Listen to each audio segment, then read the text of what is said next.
Të nderuar shikues të Euronews Albania, përshëndetje. Mirë se erdhët në Balkan Talks. Në emisionin e sotëm do të fokusohemi tek situata politike në Republikën e Serbisë.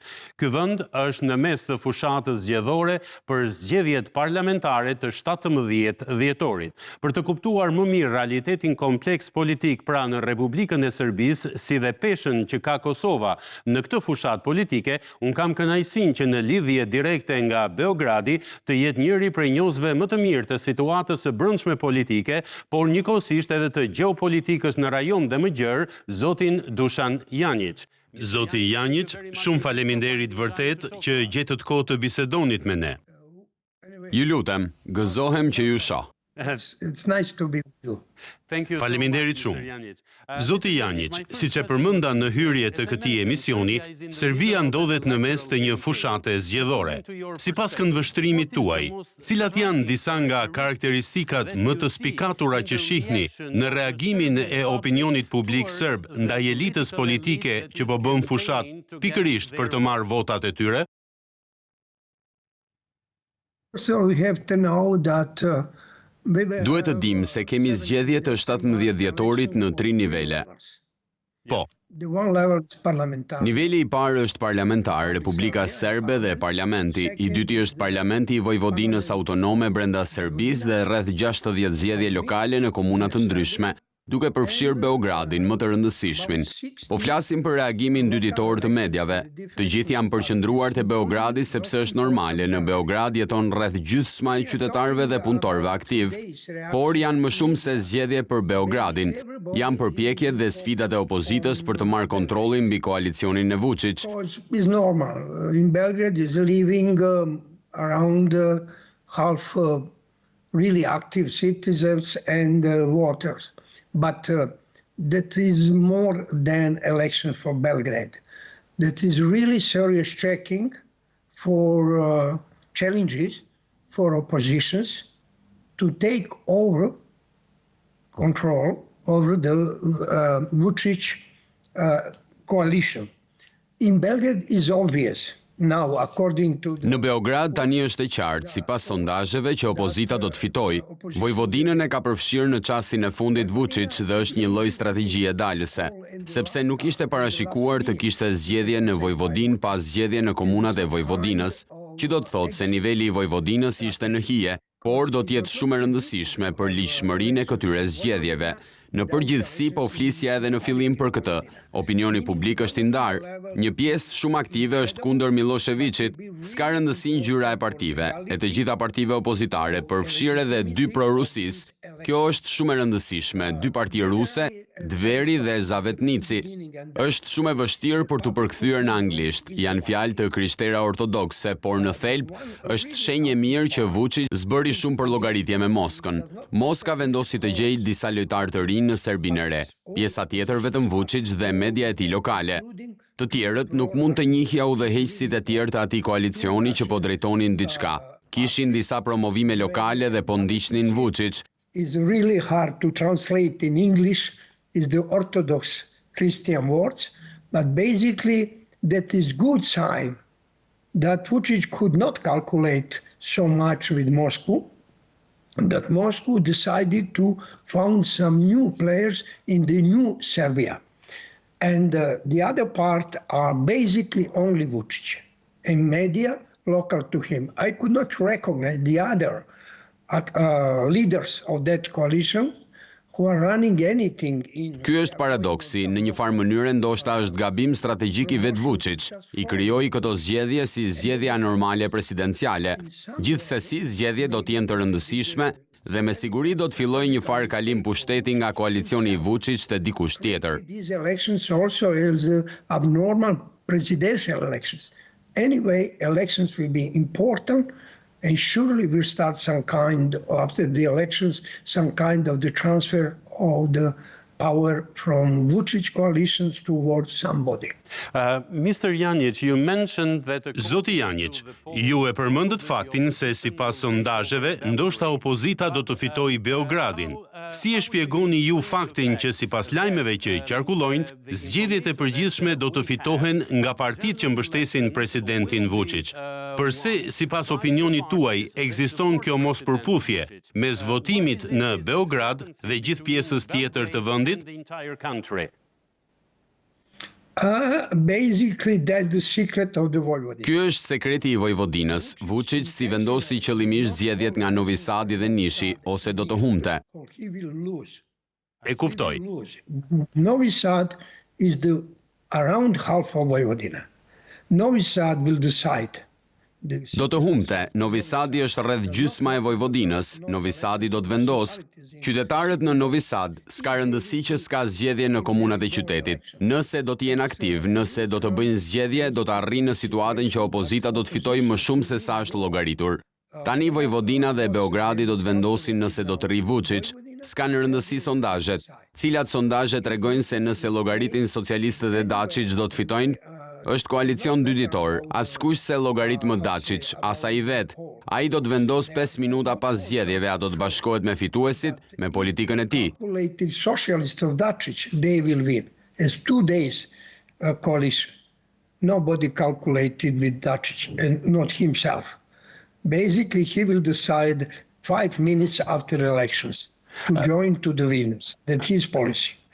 Mr. Janjic, I wanted to... Zoti Janjic, doja t'ju bëja një pyetje që këtu në Shqipëri dhe jo vetëm në këtë pjesë të botës të populluar nga shqiptar, ka ngjallur shumë interes, ndaj ka nevojë për opinionin tuaj. Përse zoti Dačić po fut në partinë e tij nipin e Slobodan Miloševićit, cili është mesazhi që ai dëshiron t'i transmetojë popullit serb? Basically, because Dačić is really skilled in surviving. He is trying to survive. Në thelb sepse Dačić është vërtet I zoti për të mbijetuar. Ai po përpiqet të mbijetojë. Marko Milošević është zgjedhja e babait, po ashtu Marko edhe babai po mbështetet nga Moska. Dačić do të humbë Partinë Socialiste dhe këtu është loja. Ai tani po lufton për veten dhe për një pjesë të udhëheqësve në Partinë Socialiste, që dëshirojnë të thonë më shumë për partinë dhe pozicionet e tyre në parti se sa Dačić. Nëse jam I qartë, jam I sigurt që pas zgjedhjeve Marko Milošević do të jetë presidenti dhe Partia Socialiste do të bashkohet partive pro-Moskës. And the Socialist Party will join to the pro-Moscovian, open pro-Moscovian parties. A është e qartë për publikun serb kjo lëvizje politike nga ana e zotit Dačić? A e kuptojnë ata mesazhin që lexohet pas rreshtave? Behind the lines. Të gjithë dinë gjithçka, njerëzit nuk janë idiot. Sigurisht. And I was listening. Po dëgjoja dhe po shikoja një intervistë me Dačić sot në mëngjes në një televizion. Ai është humbës. Vetëm humbësit flasin për fitoren e tyre, për rëndësinë e tyre. Sikur askush s'mund të bëjë asgjë pa ta. Koha e Dačić ka mbaruar. Edhe Vučić e di këtë. Nëse Vučić do të mbietojë, nëse do të transformohet këto zgjedhje në periudhën e tranzicionit të pushtetit si në Malin e Zi, ai do të zgjedhë të shkojnë në koalicion me partinë pro-evropiane dhe në nivel të Republikës. In the period of transition of the power, like in Montenegro, he will choose to go in the coalition with pro-Europeans and also on the level of the Republic, pro-Europeans parties. Zoti Janjic, nëse mendon siç duhet. Mr. Janjic, I wanted to ask you a very... Kuptoj, doja t'ju bëja një pyetje shumë të drejtë për drejtë. Në këtë situatë të ndërlikuar të brendshme politike, cila është pesha e Kosovës dhe dialogu mes Beogradit dhe Prishtinës për qytetarët e Serbisë, këtë doja të dija nga ju. For the citizens of Serbia, this is my question to you. Kosova ishte pak në sfond dhe disa çështje të shënjestruara, sidomos dhuna në Banjsk. Especially the violence on the Banjska. Po. The violence of the Banjska, that's terroristic attack. Dhuna në Banjsk është sulm terrorist dhe një incident sigurimi i menaxhuar nga njerëz të afërt të Vučić. Kjo tregon se të gjithë në Kosovë dhe jashtë saj se Vučić e humbi lojën politike, që ai zgjedh dhunën që po zgjedhin dhunën. Kjo ishte caktuar që do të përdorte Kosovën për të ndaluar ndryshimet në Serbi. Sigurisht në maj, para dhunës në Zveçan, kishim të dhëna të dhunshme dhe shumë të ashpra. Edhe një vrasje masive, 20 njerëz në qytetin e Beogradit, në komunat e Beogradit, në zemër të opinionit publik. Kjo ishte pika kulmore. Në këtë pikë njerëzit u përpoqën seriozisht jo vetëm të dyshonin për mundësinë e Vučić për të kontrolluar situatën.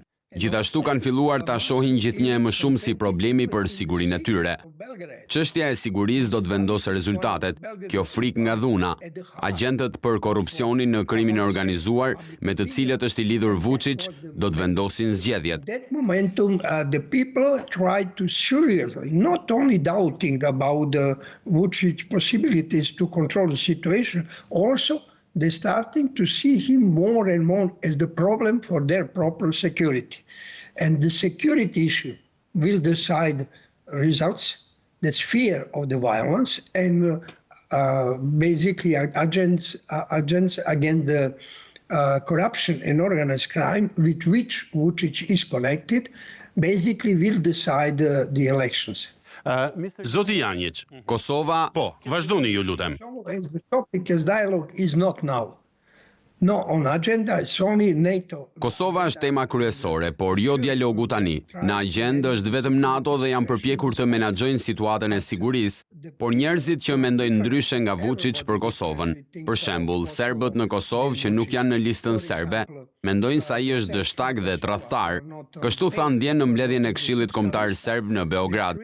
E thirrën opozitën, janë afër të djathtë për të votuar kundër Vučić. Nga ana tjetër, partitë e tjera pro-evropiane mendojnë se ai nuk është serioz në menaxhimin e dialogut të Kosovës me Serbinë. Ai po e manipulon dialogun e Kosovës me Serbinë për të ndenjur në pushtet. Tani njerëzit e kanë parë Kosovën dhe për këtë arsye nuk do të jetë në mendjen e Vučić, nuk do të jetë në programin e opozitës. Të gjithë e shohin Kosovën si fait accompli. Tani duhet të shohim ç'do të bëjmë me rezultatet e politikës së Vučić dhe vet Vučić. Kosovo dialogue for staying on the power. That the momentum, how the people are seeing Kosovo, and for that Kosovo will not be, and that the minus for Vučić will not be in the programs of oppositions. Everybody seeing Kosovo as the fait accompli. Now we have to see what we'll do with the results of Vučić policy and Vučić self. Zoti Janjić, pak javë më parë, zoti Aleksandar Vulin, drejtori i përgjithshëm i Shërbimit Sekret Serb, dha dorëheqjen. Pavarësisht asaj që ai tha në publik, cili mendoni se është mesazhi pas dorëheqjes së tij dhe faktit që presidenti Vučić e pranoi dorëheqjen e tij, ka të bëjë më shumë me Banjskën dhe sulmin terrorist apo më shumë me situatën e brendshme, siç po e përshkroni ju tani? Or has it more to do with the internal domestic situation as you are describing it now? It's so many things, as minimum three. The one is the sanctions of states and UK. Over Vulin because of connections with organized crime and criminal. The second is really internally important. Janë shumë gjëra, së paku 3. Njëra është sanksionet e shteteve në Mbretërinë e Bashkuar për Vulin, për shkak të lidhjeve të tij me krimin e organizuar. E dyta është shumë e rëndësishme në politikën e brendshme. Shumica e opinionit publik beson vërtet se Vulin s'është thjesht i lidhur, por është i përfshirë më thellë në aktivitetet e krimit organizuar, sidomos në ato në lidhje me drogën. Kemi një çështje në gjykatë për këtë. E fundit është Banjska. Disa nga aktorët në Banjsk, njerëzit që erdhën të armatosur që ishin pjesë dhe tani do të hetohen, po akuzojnë Vulin si tradhtar, që është ai organizatori dhe armatosi aktivitetet. Në të ardhmen për Vučić, është shumë e rëndësishme të jetë në ato funksione, jo për Vulin. Edhe opozita e kërkoi dorëheqjen e tij. Mos u tregoni naiv. Rezultatet dhe fryma e Vulin është sot në Shërbimin Sekret Serb. Këtë po bëjnë me opozitarët, me diplomatët, po përdorin modelin e Putin. Si të rrisin frikën, si të mburren në opinionin publik, që vetëm Vučić mund ta shpëtojë Serbinë. Vulin po punon për Vučić, Për mua në një mënyrë kundërproduktive, por tani po përpiqet edhe Vučić fatkeqësisht s'është në gjendje të bënte asgjë me shërbimin sekret serb dhe tani ky i fundit ka një sit speciale që u organizuan gjatë vullinit për të luftuar kundër qytetarëve.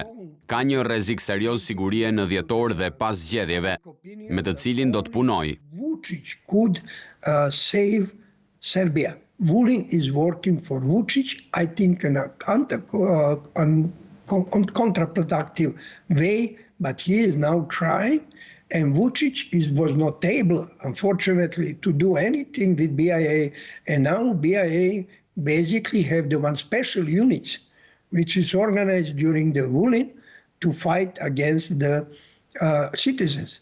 And that's a serious risk, security risk for December and after the elections.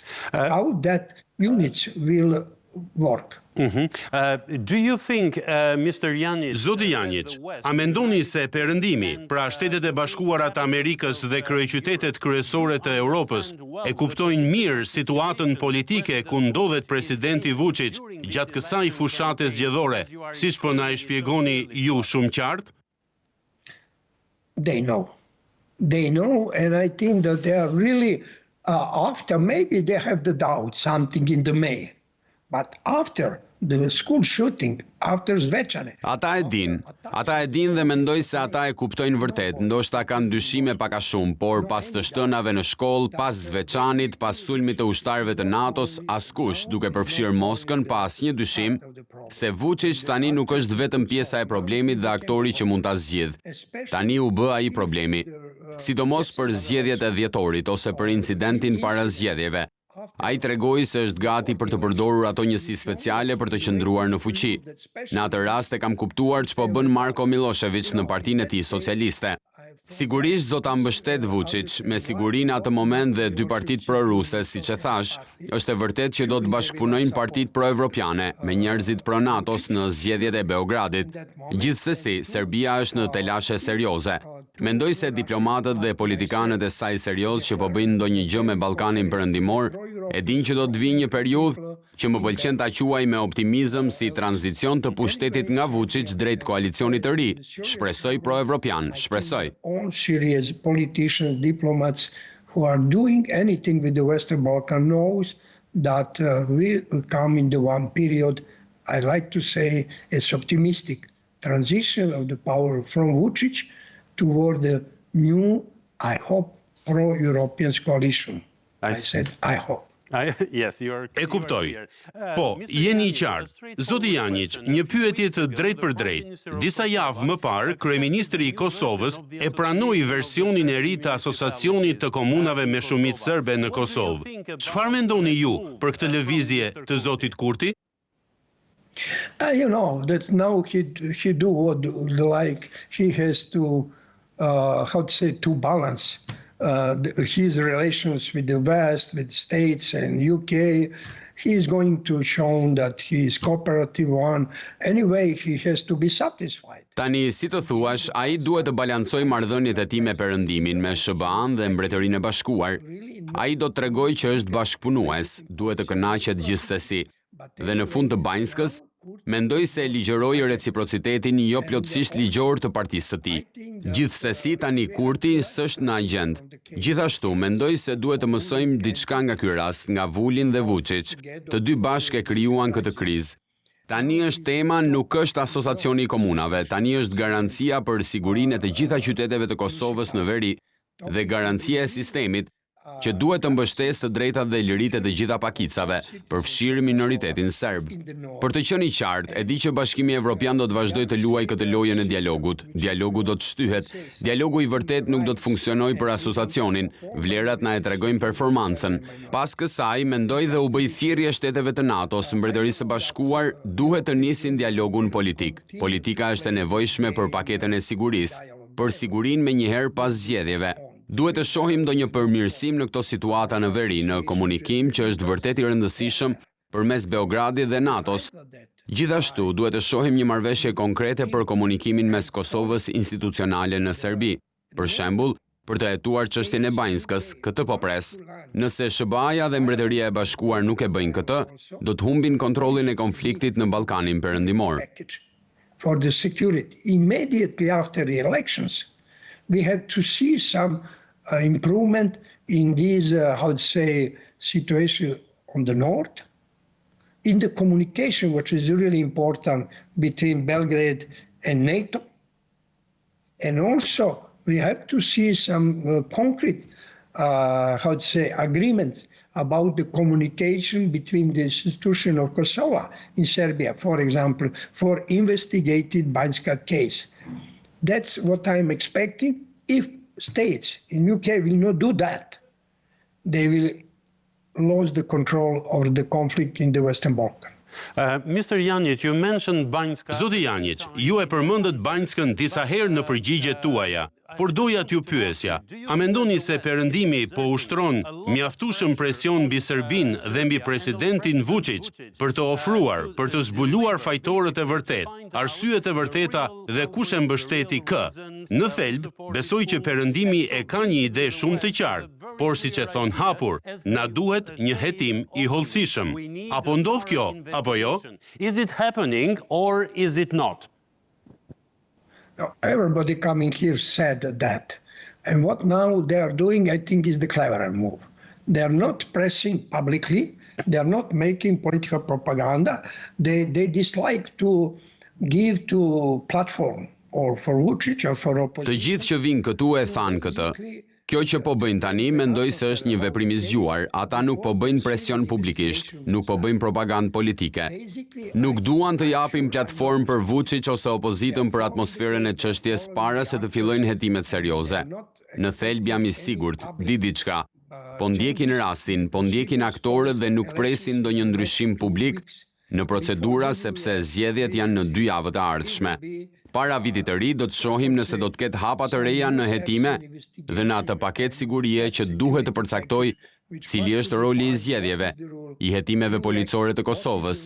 Në këtë rast duhet të dimë që 20 njerëz janë përfshirë në sulme, jo vetëm të Banjskës, por edhe në Zvečan, ushtarët e NATO-s. Attacks, not only Banjska, attacks in Zvečan on the NATO soldiers, and in Banjska are arrested in Pristina. Për Banjskën u arrestuan në Prishtinë, shtetet si Mbretëria e Bashkuar dhe të tjerët janë goxha të kujdesshëm. E mirëpres këtë. Tani nuk duan më të krijojnë justifikime për këdo në Serbi. Partitë politike dhe qytetarët në Serbi duhet të thonë që me 17 dhjetor, pa asnjë presion, që do të jetë jashtëzakonisht i lartë, do të marrin pjesë në nxjerrjen e njerëzve nga Banjska, nga sulmet në Zvečan. If they will insist on the Banjska the delivering people from involved in the Banjska and attacks of NATO in Zvečan. Zoti Janic, e shpjeguat këndvështrimin tuaj për vendimin e kryeministrit të Kosovës për pranimin e asociacionit. Nga ana tjetër e monedhës, do të duhej njohja e Republikës së Kosovës nga Serbia, padyshim edhe nga presidenti Vučić. A prisni që ky presion të rritet pas zgjedhjeve, sepse padyshim duket sikur nuk po ndërhyjnë dhe aq shumë gjatë kësaj periudhe kohore. During this period of time. No. Kurti is not any player in the public opinion in Serbia because he was so misused by the official propaganda to say that he is evil, and nobody is believing that he is evil. Jo, Kurti s'ka lidhje në opinionin publik në Serbi, sepse ai u keqpërdor nga propaganda zyrtare që thotë se është i ligë, por askush se beson që është i ligë. Kjo krijoi idenë se Vučić po transferonte përgjegjësinë e tij për politikën e dështuar me asociacionin dhe dialogun. Duke përdorur dhunën dhe propagandën për dhunë, të gjithë e dinë që do ta transferojë përgjegjësinë e tij te Kurti, por qytetarët në Serbi se besojnë për Kurtin. Mendoj se Kurti e di që është shumë e rrallë. Ai do të shmangë zgjedhjet e hershme në Kosovë, por kjo është një pyetje për politikanët e Kosovës, për SBA-n dhe Britaninë e Madhe. Si do të vazhdojnë me vetë Kurtin? Ne e dimë se për shkak të Kurtit, Kosova ka sanksione nga Bashkimi Evropian. Nuk janë hequr, por kjo është çështje tjetër. Nuk është çështja e 17 dhjetorit. We know that because of Kurti, the Kosovo headquarters is in some kind of the sanctions of European Union. They are not released. But that is the other question. It's not the question 17 December. Zoti Janjić, publiku që na ndjek ka nevojë për disa sqarime, ndaj doja t'ju bëja dy pyetje të thjeshta. Çfarë mendon opinioni publik në Serbi për atë që ju e quajtët opozita pro-europiane lidhur me trajtimin që ajo i bën çështjes së Kosovës, pra nëse ata vinë në pushtet, si do ta zgjidhin? How would they solve it? I said I will be now, again, we repeat to be clear. The people are afraid about the family, personal security, not only in the physical way, also in economic. Economy is close to down. The whole story about the Potemkin's village, that's only dreams of Vučić. In reality, you could not recognize any serious progress. Thash se do ta përsëris për të qenë i qartë. Njerëzit kanë frikë për familjet e tyre, për sigurinë personale, jo vetëm në anën fizike, por edhe ekonomike. Ekonomia ka rënë për tokë. Ato historitë të fuqizimit të fshatit janë thjesht ëndra të Vučić. Në realitet nuk shohim ndonjë përparim serioz. Ju nuk mund të shihni parat, s'ka parat e njerëzit e zakonshëm. Serbia është afër shpërthimit të ankthit shoqëror. Nëse zgjedhjet do të manipulohen, jam i sigurt që do të ketë protesta serioze politike dhe shoqërore opozitare. Cili është kriteri për këtë? Nuk po shkoj më larg. Përmes historisë dim se rasti i fundit ishte vera arabe. Më falni, pranvera arabe. Kur ka rritje çmimesh të ushqimeve dhe të energjisë për qytetarët e zakonshëm dhe për ekonominë, ky është momenti i ankthit. Vučić s'është i aftë ta kontrollojë atë situatë sepse sektori i energjisë nuk është nën kontrollin e tij, është në kontrollin e Moskës. Ushqimi është nën kontrollin e monopoleve të kompanive të eksport-importit. Kriminalët që janë afër tij, njerëzit e krimit të organizuar që po pastrojnë para në ndërtim, po ofrojnë para në tregun e gjelbër. Por ato para të papastra nuk po vinë, si të thuash, te shumica e njerëzve që jetojnë sipas ligjit. Gjithsesi mendoj se kjo është arsyeja që të gjithë, sidomos grupet e pastra, po bëjnë kujdes, si në rastin e Banjskës, por gjithashtu situata ekonomiko-shoqërore është vërtet shpërthyese. Providing some money on the green market, but that money, which is fuel money, is not coming to the to the people, the majority of the people who are living according to the law. Anyway, I think that is the reason that everybody, especially Green Group, is careful, as the case with Banjska, but also with that consequences of the economic social situation. It's really, really explosive. And probably the final... Ndoshta pyetja e fundit, zoti Janjić. Me që jeni analist dhe vëzhgues politik me përvojë, doja të dija. Kohët e fundit, në një intervistë që pata me një deputet të opozitës pro-europiane serbe, ai më tha se ndoshta në këtë parlament, pra në parlamentin e ardhshëm, do të ketë pak a shumë të njëjtat vota me koalicionin e drejtuar nga zoti Vučić dhe aleatët e tij. A e prisni të ndodhë? Pra a prisni që opozita të dalë më e fortë këtë herë? Do you expect the opposition to come out stronger this time?